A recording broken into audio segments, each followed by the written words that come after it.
출애굽기 20장입니다. 출애굽기 20장 4절부터 6절의 말씀입니다. 안내위원들 그 창문을 이쪽을 좀 열어주시면 환기를 좀 해야 될 것 같습니다. 옆에 계신 분들 추우시면 문을 기다렸다 좀 닫아주시면 되겠습니다. 출애굽기 20장 4절부터 6절의 말씀을 한 절씩 교독하시겠습니다. 출애굽기 20장 4절부터 6절 교독합니다. 너를 위하여 새긴 우상을 만들지 말고 또 위로 하늘에 있는 것이나 아래로 땅에 있는 것이나 땅 아래 물속에 있는 것에 어떤 형상도 만들지 말며 그것들에게 절하지 말며 그것들을 섬기지 말라. 나 내 하나님 여호와는 질투하는 하나님인즉 나를 미워하는 자의 죄를 갚되 아버지로부터 아들에게로 3-4대까지 이르게 하거니와. 함께 읽습니다. 나를 사랑하고 내 계명을 지키는 자에게는 1000대까지 은혜를 베푸느니라. 아멘. 오늘도 주님의 보좌 앞으로 나오신 성도님들에게 하나님의 은혜와 평강이 함께 하시기를 축원드립니다. 옆 사람에게 인사하겠습니다. 하나님은 당신 편이십니다. 편이십니다. 감사합니다. 네, 십계명 함께 보고 있는데요. 십계명을 왜 우리에게 주셨는지 지난 시간에 두 가지로 말씀드렸습니다. 우리 성도님들이 십계명을 단순히 하나님이 우리를 도덕적이나 윤리적인 사람으로, 즉 착한 사람 만들어서 세상 사람들에게 인정받는 그런 정도의 것으로 생각하시면 큰 오해이십니다. 우리의 삶의 윤리 정도로 생각하시면 안 된다는 것이죠. 이렇게 살면 사람들에게 인정받고 착한 사람 될 수 있습니다. 하지만 하나님이 십계명을 주신 정작 중요한 이유를 내가 망각하면 안 됩니다. 두 가지 말씀드렸는데, 첫 번째는 하나님과 우리 사이의 관계를 위한 도의, 신의라고 말씀드렸습니다. 하나님께서 우리를 죄악된 세상에서 건져내심으로 하나님과의 새로운 관계가 형성됐습니다.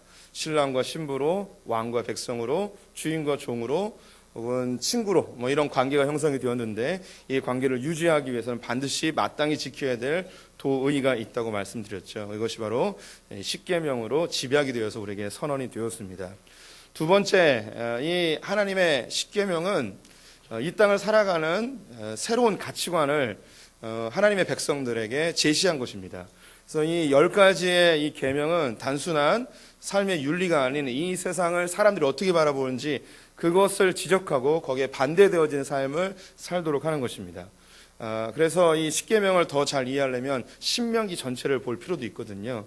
네, 나중에 계속 보면서 좀 자세히 보도록 하겠습니다. 그래서 두 가지 기억해 주십시오. 십계명은 하나님과의 관계를 위한 것이고, 그리고 우리가 이 땅을 살아가는 새로운 가치관임을 기억해 두셨으면 좋겠습니다. 그래서 첫 번째 계명에 하나님 외에 다른 신들을 내게 두지 말라는 것이었죠. 일반적으로 사람들은요, 강한 신을 좋아하고요. 그리고 이 강한 신이 많을수록 좋고요. 이 강한 신이 두려움의 존재여서 인격적인 교제가 이루어지지 않고, 두려움의 존재이기 때문에 좀 멀리 있어야 되고, 내가 필요한 것만 그가 힘을 좀 제공해주면 되는 거예요. 그래서 내가 그 신이 좋아하는 행위나 재물이나 그 율법들을 잘 지키면 그 신이 필요한 것들만 나에게 척척척 갖다주는 그런 지니의 요술램프 정도로 생각할 수 있는 것이 이제 이 세상의 이제 신관입니다. 근데 성경이 우리에게 주어지는 하나님에 대한 이해는요, 그분은 유일하신 분이십니다. 그분은 강하시지만 우리에게 연약한 존재로 다가오십니다. 연약함의 가장 극치는 바로 십자가였죠. 신이 사람에 의해서 갈기갈기 찢겨 죽은 거거든요. 연약한 하나님으로 오십니다. 연약하다 보니까 우리에게 두려움을 주지 않고 친밀함이 형성되고 하나님과의 교제, 관계가 형성되어집니다. 그분은 우리가 원하는 걸 다 이루어지지 않습니다. 내가 소망하는 걸 다 이루어지지 않고 하나님이 원하시는 걸 나의 삶을 통해 이루길 원하십니다. 그분은 나와 동행해 주시고 나를 격려해 주시고 나를 밀어주시고, 그래서 우리의 삶에 주어진 가시성급 엉겅퀴, 고난 등을 뚫고 나아가 결승점까지 이르렀을 때 우리에게 박수를 쳐주는 분이십니다. 즉 우리 하나님은요, 우리 성도들 한 분 한 분을 삶의 주인공으로 만들어주고 싶어 하세요. 그래서 우리의 삶의 모든 문제를 주님이 해결해 주지 않습니다. 절대. 너무나 연약한 하나님으로 다가오시죠. 근데 신기한 것은 나와 동행하시면 너 할 수 있어. 네가 이거 충분히 이길 수 있어. 네가 감당할 시험밖에 허락지 않아. 그리고 시험 당할 쯤에 내가 이걸 뚫고 나갈 수 있는 방법들 너에게 다 알려줄게 하시며 우리로 이 일을 다 감당케 하고 우리를 성숙시키고 하나님의 아름다운 형상으로 온전케 하여서 영원한 천국에서 함께 누리고 싶어하는 분이십니다. 이런 하나님을 믿고 있다는 우리 성도님 정말 축복인 줄 아셔야 됩니다. 이 일반적인 신들하고 전혀 다른 분이에요. 만들어진 분이 아니고 우리에게 찾아오신 분이기 때문입니다. 이 하나님 버리면 안 됩니다. 정말 버리시면 안 됩니다. 그리고 하나님을 제대로 아셔야 됩니다. 그래서 오늘 그럼 두 번째, 우리가 잘 알고 있는 우상을 만들지 말고 섬기지 말라는 내용 함께 보도록 하겠는데요. 본론으로 들어가기 전에 우리 성도님들, 천주교에는 이 계명이 없다는 거 아십니까? 두 번째 계명이 없어요. 우상을 만들지 말고 섬기지 말라는 이 계명이 없습니다. 비교하는 차트 한번 보여드릴게요. 우리 개신교가 따르고 있는 1계명과 2계명은요, 천주교에서는 하나로 만들어버렸습니다. 한 분이신 하느님을 음숭하려라. 이렇게 해서 우상을 만들지 말라는 게 없어졌습니다. 하나가 비잖아요. 그래서 10계명을 두 개로 나누었어요. 10계명은 내 이웃의 소유, 아내를 포함해서 탐내지 말라는 것인데, 아내를 탐내지 말라, 재물을 탐내지 말라 두 개로 나눠버렸습니다. 왜 이렇게 차이가 나게 되었는가? 우리가 보고 있는 성경의 10계명은 첫 번째, 두 번째, 세 번째 서수가 안 나와 있잖아요. 이것을 이제 유대인들이 1계명부터 10번째까지를 이제 만들었습니다. 이제 정한 거예요. 그 이후에 우리 기독교의 신학의 기틀을 마련한 아주 위대한 분이 있는데요. 어거스틴이라는 분이 있어요. 우리도 많이 들어보셨죠? 이 어거스틴이 유대교가 사용하던 10계명을 좀 바꿨어요. 그래서 지금 천주교가 사용하고 있는 건 어거스틴이 정리한 10계명입니다. 그래서 어거스틴이 처음 정리할 때는 이 유대교에서 넘어오면서 우상을 만들지 말라는 것과 하나님만 섬기는 것을 합쳐버려서 성경을 보면 충분히 하나님만 섬기는 것이 우상도 만들지 말고 오직 주님만 섬기는 것인 줄 알겠구나 싶어서 이걸 하나로 뭉쳐놨어요. 1계명과 2계명이 하나로 다 돼버린 거죠. 반면에 이제 생활적인 측면에서 남의 아내를 탐내지 마는 것과 재물을 탐내지 마는 것을 좀 더 강화하여서 이걸 나누어서 교회에게 알려주었습니다. 이걸 천주교에서 그대로 자기의 전통으로 삼았는데, 안타깝게도 우상을 섬기지 마라 이 부분이 사라지다 보니 성경에 나와 있는 본문을 주의하여 살피지 않고 저 10계명에 대략 써놓은 이것만 집중하다 보니까 우상을, 형상들을 많이 만들어 결과를 초래하게 되었습니다. 그래서 종교개혁 이후에 믿음의 선배들이 그렇다면 우리가 다시 성경에 나와 있는 본문 그대로 그리고 유대인의 전통에 따라서 10계명을 이렇게 사용하자 해서 이렇게 정리해서 지금까지 사용하고 있는 것입니다. 그렇다면 본격적으로 2계명 한번 들어가 보도록 할게요. 우리 오늘 본문의 4절과 5절 다시 한번 읽어보도록 하겠습니다. 시작. 너를 위하여 새긴 우상을 만들지 말고 또 위로 하늘에 있는 것이나 아래로 땅에 있는 것이나 땅 아래 물속에 있는 것에 어떤 형상도 만들지 말며 그것들에게 절하지 말며 그것들을 섬기지 말라. 아멘. 우상을 만들지 말고 섬기지 말라는 것은 두 가지로 구분하여서 하나님이 설명해 주고 있습니다. 첫 번째는 너를 위하여 새긴 우상을 만들지 말라. 하나님을 형상화시키지 말라는 것인데요. 그리고 두 번째는 이 땅에 있는 모든 자연 세계에 있는 어떤 것으로도 우상, 즉 형상을 만들지 말라는 겁니다. 해, 달, 벌, 새, 물고기, 동물 그 어떤 것으로도 만들지 말라는, 우상을 만들지 말라는 명령이죠. 이 두 가지의 명령이 우리가 익숙한 것, 우상 숭배하지 마라. 이것은 눈에 보이는 형상들, 이 땅에 있는 불상이나 장승이나 부적이나 타 종교에서 흔히 사용하는 그런 우상 숭배의 것들을 흔히 많이 생각을 하죠. 먼저 이것부터 살펴보도록 하겠습니다. 사람들이 그렇다면 왜 우상을 만들게 되었을까요? 원래 우리 하나님과 함께 교제하며 살도록 되어 있었지만 죄로 인하여 단절되었습니다. 그래서 우리는 가시덩굴과 엉겅퀴가 잔뜩 있는 이 광야와 같은 세상에 던져지게 되었죠. 그래서 이 광야에서 사는 사람들은 본질적으로 해결하지 못한 감정이 있습니다. 그것이 두려움이라는 것인데요.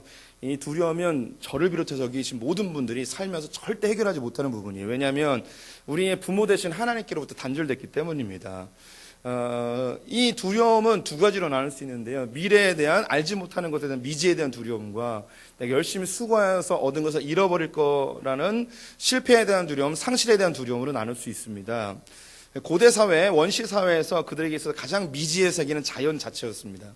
그래서 새로운 길을 걷다가 독사를 만날 수도 있고요, 맹수를 만날 수도 있고, 자기가 집어먹었던 풀에 의해서 자기가 죽을 수도 있는 아무것도 모르는 상태예요. 그래서 자연 자체가 너무 두려움의 대상이었습니다. 더불어 그들이 열심히 경작하여서 곡식을 잘 여물게 만들어놨는데 갑자기 폭풍우가 몰아오거나 서리가 내리거나 홍수가 나거나 혹은 자기가 추수하여서 창고에 많이 쌓아놨는데 지진이 일어나나 화산이 터지거나 해일이 일어나거나 하면 이 자연 자체가 자기에게 자기의 성공을 앗아가 버리고 자기의 가져가고 있었던 모든 재산들을 상실케 하는 그런 위험의 요소가 되어지죠. 사람이 두려움의 존재를 멀리 하면서도 그 두려움의 존재가 갖고 있는 힘을 자기도 갖고 싶은 그 욕구가 있어요. 야, 저 힘만 있다면, 저 힘만 내가 잘 조절할 수 있다면 내가 부유해질 수 있겠구나. 그래서 사람들은 그 두려움의 대상을 이제 흠모하게 되어지고, 이 흠모함이 형상으로 만들어지게 되고, 형상이 곧 신으로 발전하게 됩니다. 이게 원시 종교의 일반적인 패턴입니다.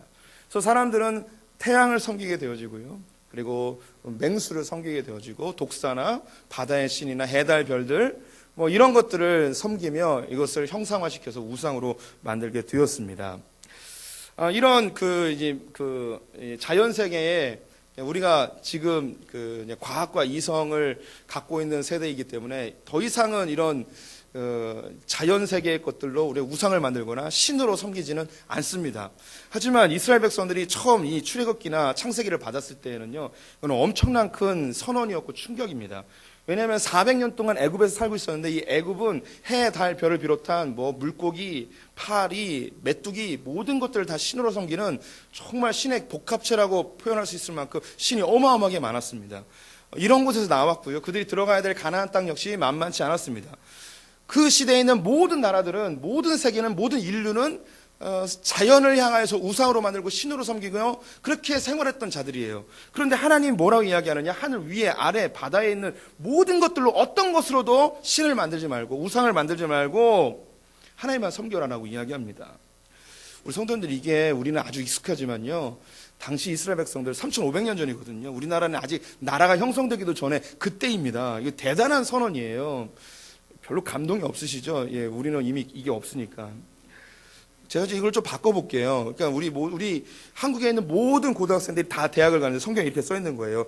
그리스도인들은 대학을 가지 말지어다. 이렇게 써놓은 거예요. 그리고 이걸 따르겠냐는 거예요. 예. 이것도 자식을 안 키워보니까 잘 모르겠죠. 예, 그럼 바꿔볼게요. 모든 한국 사람이 다 노후 준비를 하고 있는데 그리스도인들은 노후 준비를 하지 말지어다. 이렇게 써놓은 거랑 비슷한 거예요. 이것도 감동이 없네요. 예. 뭐 이런 이런 유로 설명을 할 수 있습니다. 그럼 주님이 하지 말라라고만 하면 설득이 안 되죠. 그렇다면 왜 하지 말아야 되는지, 왜 자연 만물을 형상화시키지 말아야 되는지 그 이유를 설명하게 되겠죠. 그래서 창세기 1장 1절에 이미 선언하고 있습니다. 태초에 하나님이 천지를 창조하시니라. 우리가 보고 있는 이 세상 모든 것은, 이 물질 세계는 누가 만들었냐? 하나님이 만드셨다는 거예요. 그래서 하나님이 만드신 것이기 때문에 너희들이 거기에 종노릇하면 안 되고 섬기면 안 되고 너희가 잘 다스리고 통치해야 될 위임적 권위를 받았다는 거예요. 그 성경 구절 구체적으로 보겠습니다. 창세기 1장 28절 29절 말씀 같이 읽어보겠습니다. 하나님이 그들에게 복을 주시며 하나님이 그들에게 이르시되 생육하고 번성하여 땅에 충만하라. 땅을 정복하라. 바다의 물고기와 하늘의 새와 땅에 움직이는 모든 생물을 다스리라 하시니라. 하나님이 이르시되 내가 온 지면에 씨 맺는 모든 채소와 씨 가진 열매 맺는 모든 나무를 너희에게 주노니 너희의 먹을거리가 되리라. 성경은요, 하나님이 세상을 만드시고 이걸 우리에게 줬대요. 선물로. 그리고 번성하고 충만하고 다스리고 정복하고 이러라는 거예요. 이거는요, 정말 대단한 선언이에요. 이 당시에, 지금도 마찬가지지만 모든 사람들이 물질의 종노릇하고 세상의 자연세계의 두려움의 대상이고 여기 이것을 신들로 섬기는 이런 문화 속에서, 이런 가치관 속에서 얘들아, 이거는 신들이 아니고 너희들이 정복하고 다스리고 충만하게 누리고 즐기고 기뻐하라고 내가 너에게 준 선물이야 라고 하는 거예요. 인도 사람들은 소를 안 먹고 신으로 섬기고 있는데 그들 앞에서 우리가 스테이크를 썰고 있는 거예요. 얼마나 풍성해요. 예. 그들은 막 쫄쫄 굶으면서 소가 지나가도 그냥 보내고 있는데 우리는 거기서 안심 스테이크를 쓰고 있는 거 얼마나 풍성해요. 기쁘고 즐겁고. 예. 이슬람 사람들은 돼지를 안 먹고 있는데 우리는 그걸로 돈가스 튀겨 먹고 있는 거예요. 막 냄새 풀풀 내면서. 이게 감동이 안 되세요? 전 감동이 되는 거예요. 감동이. 이 전혀 다른 삶을 우리에게 알려주는 거예요. 이 십계명은요, 윤리나 도덕이 아니에요. 이 세상을 살아가는 완전히 다른 패턴의 가치관을 우리에게 전해주고 있는 거예요. 그래서 우리에게, 얘들아, 내가 너에게 이 세계를 너에게 선물로 줄게. 여기서 마음껏 먹고 마음껏 즐기고 마음껏 풍성하고, 가끔 여기서 좀 어려운 거 있는데 이거 정복해라. 이건 개선하고 발전시키고 이건 좀 고치면서 하나님 나를 만들어봐 라고 우리에게 주신 선물이죠. 그런데 이 선물을 가지고 우리가 거기에 질질 매면서 종살이 하고 있으면 선물을 주신 분이 얼마나 열받겠습니까? 성경이 뭐라고 표현하냐면 질투하시는 하나님이라고 되어 있어요. 우리 성도님들 자녀들에게 선물을 줘본 적 있죠? 선물을 왜 주십니까?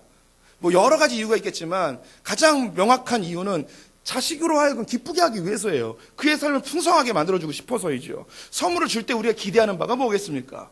부모가 기대하는 바, 엄마 아빠 고마워요, 감사해요, 뭐 이런 걸 다, 뭐 이 정도의 것들을 이렇게 기대하지 않겠습니까?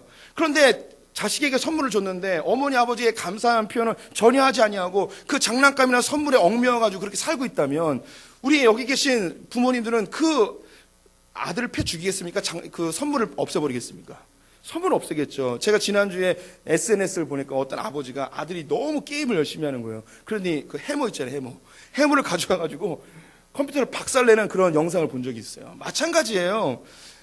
하나님께서 우리에게 선물을 줬는데 그 선물 주신 하나님께 집중하지 못하고 그 장난감에, 이 선물에만 관심이 있게 되어지면 그 아버지가 이거 박살내는 거죠.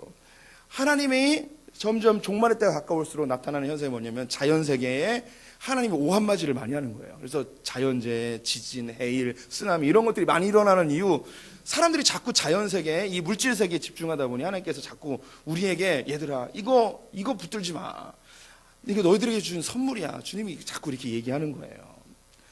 우리 그 부모님들도 자식들에게 인정받고 싶으시잖아요. 그 자식들한테 그 선물 주고 그러면 고마워요, 감사해, 이런 말씀 듣고 싶은 게 우리 부모님의 심정이거든요. 우리 자녀들 여기 계신데 부모님께 많이 인정해 드리세요. 부모님들이 제일 좋아하는 말이 뭔지 알았어요. 뭐냐면 엄마 아빠, 나는 세상에서 엄마 아빠를 제일 존경해요, 이렇게 인정해 드리면 이걸 너무너무 기뻐하시더라고요. 그래서 예전에 그 모든 고통이 다 사라지는 거예요. 저도 자녀들한테 인정받고 싶어요. 제가 요즘 헬스 하거든요. 집에 가면 우통 벗고요, 자식들 앞에서 이렇게 힘주고 있어요. 그러면 아빠 좀 변하지 않았냐 막 하면요, 관심도 없어요, 애새끼들이. 저도 이제 자식들한테 인정받고 싶은데 이게 마음인데, 아니 인정해주고 그러면 제가 용돈이라도 더 주고 이럴 텐데 애들이 저를 이용할 줄 모르더라고요. 우리 성도님들 하나님 이용할 줄 알아야 돼요. 하나님께 이렇게 감사도 하고 기쁘게 해드리고 이래야지 주님이 좀 우리를 쓰다듬어 주시지. 예, 할렐루야. 하나님 이 세상을 주신 이유는 우리로 풍성하게 기쁘게, 그리고 이것을 도구 삼아 하나님께 영광 돌리게 하기 위함입니다. 그래서 이 세상에 결코 종살이 하지 말도록, 섬기지 말라고, 지배당하지 말라고 오늘 성경에서 이야기해 주고 있죠. 근데 과학 문명이 발달하면서, 이성이 발달하면서 지금 이 한국 사회는 장승이나 불상 같은 거, 집안에 부적 같은 것들 많이 사라졌습니다. 예수를 믿는 사람은 뭐 마찬가지이고 뭐 말할 것도 없고, 예수 안 믿는 사람들도 이제 뭐 우상이 힘이 없음을 많이 알게 되었습니다. 그런데 더 중요한 거, 주님이 두 가지를 이야기했잖아요. 이 땅에 있는 물질로 우상을 만들지 말라는 것과 또 한 가지는 하나님을 우상으로 만들지 말라는 거예요. 하나님을 형상으로 만들지 말라는 거겠죠. 왜 주님이 이런 이야기를 했었을까요? 그 이유는 우리를 너무 잘 아시기 때문이에요. 우리는 눈에 보이지 않는 것을 자꾸 눈에 보이는 것으로 만들어서 이걸 자꾸 믿으려고 하고 확증시키려고 합니다. 눈에 안 보이는 거, 입증되지 않는 건 안 믿으려고 하는 것이죠. 그래서 하나님도 자꾸 눈으로 보이는 것으로 제한시키려고 하는 우리의 욕구가 있어요. 오늘 출애굽기 20장은요, 이스라엘 백성들이 애굽에서 나와서 시내산에 도착하여 하나님께서 직접 음성으로 들려주신 것이 이제 이 출애굽기의 십계명입니다.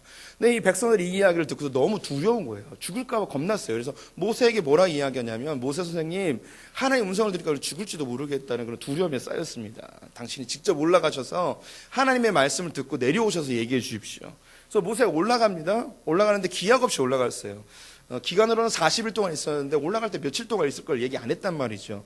근데 밑에서는 무슨 생각을 했냐면, 모세가 안 내려오니까 죽었다고 생각하고 우리를 가나안 땅까지 인도해 줄 신은 어디 있냐 하며 보이지 않는 하나님을 보이는 하나님으로 바꿔버리는 노력을 하였습니다. 그것이 바로 금송아지를 만든 것이죠. 그들이 갖고 있는 제일 좋은 것 금이었어요. 그리고 농경사회의 기반이 하였던 그 이집트에서 제일 중요했던 소의 형상을 만들어, 그리고 제물의 형상인 소를 만들어서 이게 하나님이다라고 이야기를 한 것이죠. 아니, 하나님 음성 들으며 죽을 것 같다고 공포에 휩싸였던 그것이 엊그제인데 이걸 다시 눈에 보이는 신으로 만들었잖아요. 여기에 하나님 형상을 만들지 말라고 했음에도 불구하고 사람이 이런 습성을 갖고 있어요. 여기서 끝나느냐? 그렇지 않습니다. 이스라엘 백성들이 가나안 땅에 들어가 사사시에 들어갔는데요, 사사시대 때에 사람들이 많이 갖고 싶었던 품목이 있었는데 그것이 뭐냐면 에봇이라는 것입니다. 에봇은 대제사장이 입는 옷인데 앞에 주머니가 하나 달렸어요. 12개의 보석이 박혀있는데 12지파를 상징하고요. 그 안에는 돌 2개가 들어있습니다. 우림과 둠빔이라는 것인데 우림은 예스라는 의미이고 둠빔은 노라는 의미를 갖고 있습니다. 이게 노라고 해서 나쁜 의미는 아니고요. 하나님의 뜻이 이것인지 저것인지 선택하는 결정의 수단이었어요. 뭐 흔히 이야기하면 하나님 이 자매입니까 저 자매입니까? 그러면 하얀색은 이 자매다라고 이야기하는 뭐 이런 정도로 생각하시면 좋을 것 같아요. 그래서 하나님께 나아가서 하나님의 뜻을 구하는 이 하나님 앞에 서는 자세를 요구한 것인데 좀 부유하고 돈이 많아지니까 옷을 만들 수 있는 그런 재력이 있는 사람들이 뭐 했는가? 에봇을 만드는 거예요. 그리고 거기다 주머니 만들고 하얀색 돌, 검정색 돌 만들어 놓고 집안에다 갖다 놓고 하나님 내가 이 일을 하면 좋겠습니까? 이 대학을 가면 좋겠습니까? 어느 학교를 가면 좋겠습니까? 어느 직장에 들어가면 좋겠습니까? 하면서 여기서 자꾸 돌 꺼내는 일만 하고 있는 거예요. 하나님 앞에 서는 것이 중요한데 자꾸 하나님을 점치는 것으로 이용해 먹는 이렇게 형상으로 만들어버리는 일까지 벌이게 되었습니다. 좀 더 후에 사사시대가 마무리될 즈음 엘리 제사장이 통치하고 있을 때에 블레셋과의 전쟁이 일어났습니다. 졌어요. 그래서 이스라엘의 장로들이 생각하기를 우리가 왜 졌을까? 아마도 하나님이 우리를 도와주지 않으셨기 때문에 졌을 거야. 그러나 하나님이 우리의 전쟁에 개입할 수 있도록 하는 방법이 무엇일까? 고민하다가 그래 법궤를 가지고 오면 하나님께서 같이 오시겠지라는 생각을 하게 됩니다. 이스라엘 백성들이 애굽에서 나와 가나안 땅으로 들어갈 때 요단강을 건너는데 법궤를 들고 건너요. 그래서 요단강이 갈라지는 멈춰지는 일이 벌어지고요. 여리고성을 법궤를 들고 빙빙빙 돌았더니 여리고성이 무너진 일이 발생하였습니다. 아, 이 법궤구나. 법궤가 함께 있으면 하나님이 임재하셔서 승리하겠구나. 법궤를 가지고 가서 전투를 하였지만 와장창 다 지고 말았습니다. 결국 법궤까지 빼앗겨 버리죠. 그들은요, 이 법궤 앞에서 하나님의 말씀을 듣고 하나님의 말씀에 순종하는 이 법궤의 원래의 의미는 잊어버리고 이 법궤만 있으면 승리할 것이라는 우상으로 바꿔버린 거죠. 이스라엘 백성은 이렇게 계속 살아요. 더 나아가서 이제 하나님 연약한 하나님으로 이스라엘 백성들에게 찾아오거든요. 그래서 하나님이 힘이 없다고 생각해요. 그리고 타국에 있는 다른 신들이 더 힘이 있다고 생각해서 솔로몬이 죽은 이후에 남북이 갈려집니다. 위에는 북이스라엘, 남쪽은 남유다인데 북이스라엘에서 제일 악한 왕 아합 왕인데요. 이 사람은 원래 그렇게 악하다기보다는 결혼을 잘못했어요. 시돈에 있는 공주 이세벨하고 결혼했는데 결혼을 외교적으로 정략적으로 결혼해서 동맹의 관계를 맺기 위해서였습니다. 그래서 이 그 공주를 데려오면서 그들의 문화와 가치관과 그리고 종교까지 다 가지고 들어왔죠. 이 아합은 좀 결단력이 부족했어요. 마누라 말을 너무 잘 듣다 보니까 전국에 있는 모든 그 산당들을 다 바알과 아세라를 섬기는 그런 그 우상의 그 신당으로 다 바꿔버렸습니다. 그리고 제사장들, 예수님, 하나님을 따르는 제사장들은 다 죽여버리고 핍박하고 바알과 아세라를 따르는 선지자와 제사장들을 이렇게 죽여 세웠습니다. 하나님이 더 이상 이것을 볼 수가 없어서 예후라는 사람을 세웁니다. 그래서 예후를 통해서 구테타를 일으키고 아합 왕을 다 멸절시키기를 명령하십니다. 하나님이 예후를 도우셔서 이 일이 승리에 이르게 되었어요. 하나님이 한 가지 더 명령을 합니다. 예후야, 이 땅에 있는 바알과 아세라, 제사장과 선지자들을 다 죽여버려라. 그래서 이 예후가 공문을 보냈습니다. 내가 이렇게 새로운 나라를 세웠으니 바알과 아세라를 섬기는 모든 선지자들과 제사장들은 이곳으로 모여서 우리가 멋지게 제사를 드리고 우리 새로운 나라를 만들어 봅시다. 한 사람도 빠짐없이 다 오십시오라고 초대를 했습니다. 이 바알과 아세라의 제사장들과 선지자들이 기쁜 마음으로 왕궁으로 다 모였습니다. 그래서 문 딱 걸어 잠그고 군인들로 하여금 다 죽여버리게 하였습니다. 그리고 각 산당에 있었던 모든 우상들은 다 부셔뜨리고 그들이 그 섬겼던 바알과 아세라의 그런 제당, 이 제단들 그리고 신당들은 다 공중 화장실로 다 바꿔버렸어요. 너무 멋진 왕이죠. 우상을 다 없애버린 거예요. 너무 멋진 일을 했어요. 근데 그렇게까지는 했는데 그 다음에 문제예요. 그 다음에 어떤 일이 벌어졌는가? 열왕기하 10장 28절 29절 말씀 같이 읽어보겠습니다. 시작. 예후가 이와 같이 이스라엘 중에서 바알을 멸하였으나 이스라엘에게 범죄하게 한 느바세 아들 여로보암의 죄 곧 베델과 단에 있는 금송아지를 섬기는 죄에서는 떠나지 아니하였더라. 이 예후가 바알과 아세라의 제사장과 선지자들을 다 죽이고 우상들도 다 부셔버리고 그들의 신전들은 공중화장실로 다 바꿨는데 그가 정작 잘못한 거 뭐냐면 금송아지가 하나님인 줄 알고 베델에서 하나님께 열심히 예배드린 거예요. 이 금송아지는 북이스라엘을 처음 만들었던 여로보암 왕이 만들었습니다. 예루살렘으로 가서 예배드리는 걸 막기 위해 베델에 금송아지를 만들어 놓고 이게 하나님이다라고 한 거예요. 수십 년 동안 자기에 있는 나라의 백성들이 다 그 금송아지 보고 하나님 복 주세요 하다 보니 이 예후도 이게 하나님인가 보다라고 생각하고 그냥 그걸 믿고서 그냥 했던 방식대로 거기다 예배드리고 있었던 거예요. 이 예후라는 사람이 성경을 한 번이라도 읽었다면 적어도 출애굽기 정도만 읽었더라도 이스라엘 백성들이 출애굽한 이후에 금송아지 만들어서 모세에게 엄청나게 혼나고 하나님께 징계받고 이걸 다 불태워가지고 가루로 만들었던 이 사실만 알았어도 이 금송아지 만들지 않았겠죠. 우리의 신앙이 하나님의 말씀을 벗어나 그냥 우리의 습성대로 해왔던 방식대로 전통대로 우리 선배들이 했던 대로 하다 보면 우리가 어떻게 되는가? 하나님 아닌 다른 어떤 것을 하나님인 것처럼 착각하고 믿게 될 수 있다는 거예요. 우리 성도님들은 늘 어디로 돌아가야 되는가? 말씀으로 돌아가셔야 되는 거예요. 말씀을 통해서만 하나님을 발견할 수 있어요. 그리고 영적 체험들이나 이 하나님의 일반적 계시들을 통해서 하나님을 발견할 수 있지만 그건 역시 하나님의 말씀을 기준으로 하여서 점검해 볼 필요가 있는 거죠. 우리의 믿음은 오직 말씀으로, 말씀은 그리스도의 믿음은 들음에서 나고 들음은 그리스도의 말씀으로 말미암습니다. 하나님의 말씀으로만 우리의 믿음이 형성되어짐을 반드시 기억해 주셨으면 좋겠어요. 네. 그런데 이런 것들이 성경에만 나오는가? 교회사 속에서도요. 늘 이런 하나님을 형상화 만들려는 그런 시도들은 늘 있었습니다. 처음에 이제 초대교회가 만들어진 이후에 기독교가 많은 나라들에 전파되었습니다. 근데 안타깝게도 많은 사람들이 글을 읽지를 못하였습니다. 소수의 사람들만이 성경을 읽을 수 있었고요. 그리고 그 로마 카톨릭이 그 성경을 라틴어로만 제한시켜서 자국어로 된 성경을 갖지 못해서 더 성경을 가까이 할 수 없었습니다. 그런데 교회의 이제 지도자들이 고민이 생겼어요. 어떻게 이 성도들에게 성경의 내용을 가르칠 수 있을까? 그래서 그들이 생각하는 게 뭐냐면, 그렇다면 시청각 교육을 하자.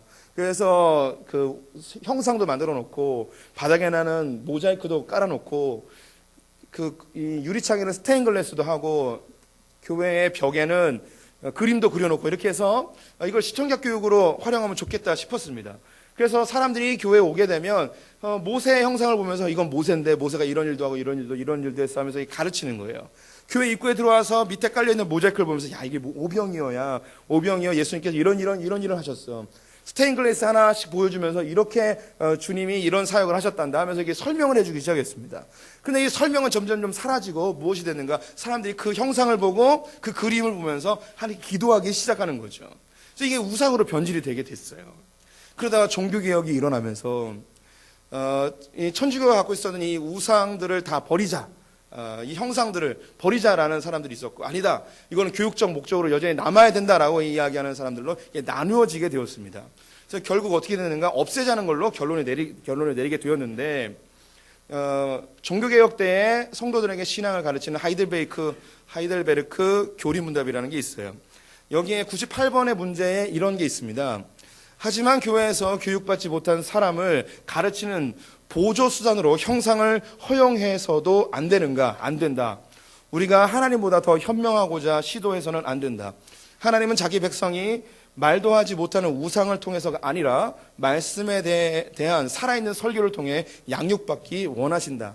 그래서 믿음의 선배들이 그 전통 속에 여전히 남아있었던 교육의 보조수단으로 있었던 그 형상까지도 우상이 될 수 있는 위험성이 있기 때문에 다 없애버리자 하고 오직 말씀을 가르치는 것과 설교를 통해서만 하나님에 대해서 우리가 알리자라는 결정을 하게 된 것이죠.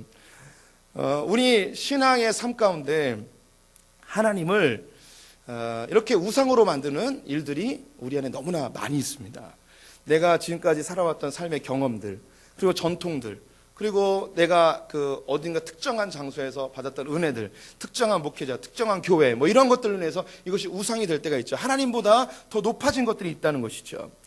이스라엘 사람들이 가나안 땅에 들어가 모든 우상들과 이방 종교들을 다 몰아냈는데 늘 하나님이 결정적으로 한 가지 그 시금석으로 잡아놓은 게 있었어요. 이 사람이 잘하는 거 못하는 거. 그것이 뭐냐면 산당이라는 것이었습니다. 산당은 산꼭대기에 있는 신전 같은 건데요. 가나안 땅에 있는 사람들은 명당이라는 게 있었습니다. 어디가 명당이냐면 산꼭대기가 명당이었어요.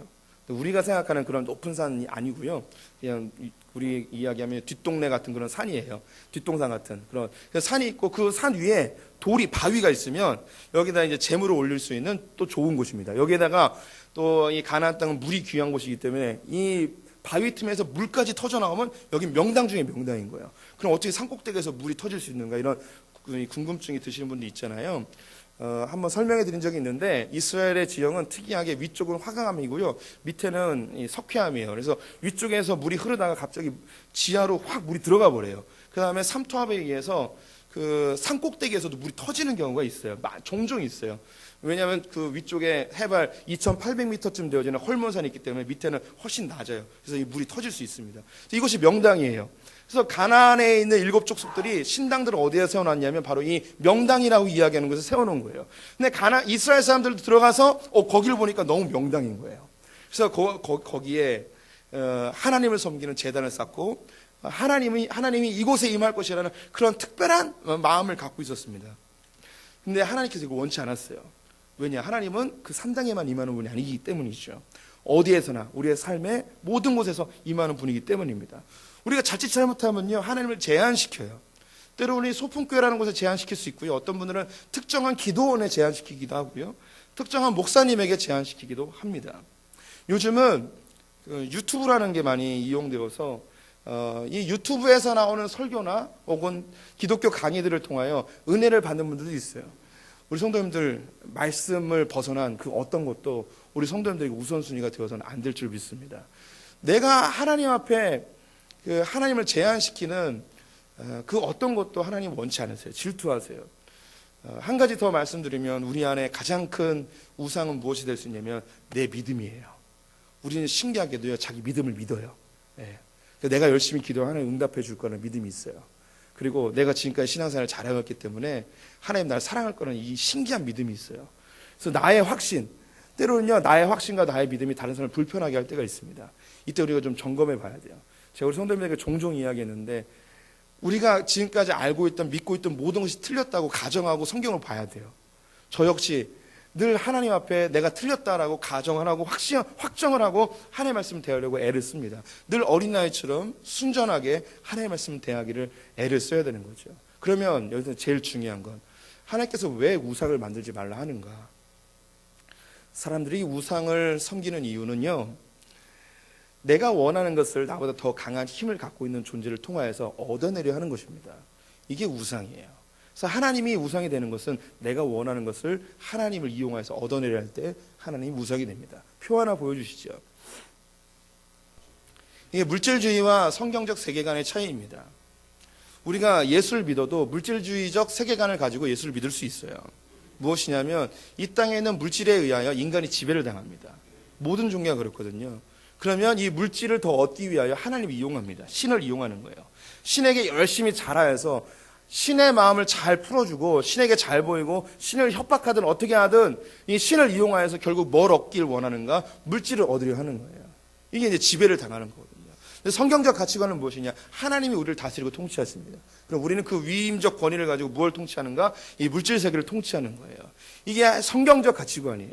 그래서 하나님을 이용하여서 물질을 얻어내는 것이 아니라 하나님의 능력을 받아 이 땅을 통치하는 게 하나님의 백성들입니다.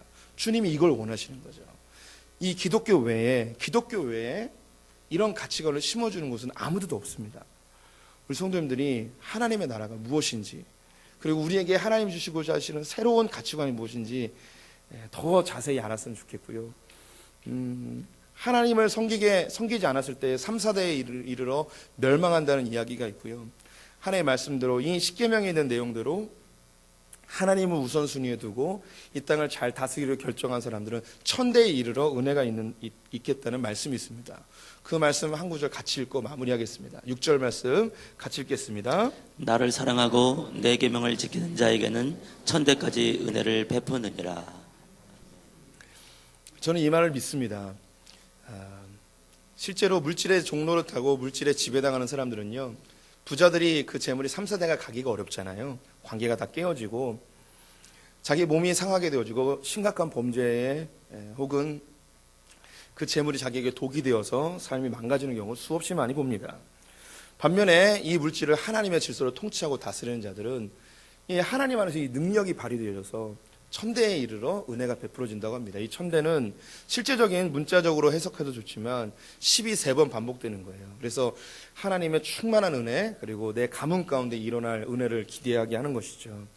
저는 저와 제 자녀들과 제 집안이 바로 이 주님을 우선순위로 삼는 결단을 하길 원합니다. 우리 성도님들도 우리 성도님들의 가문 속에서, 가정 속에서 하나님이 최우선순위가 되어져 이 땅을 잘 다스리고 통치하는 하나님의 왕같은 제사장들 되시기를 축원드립니다.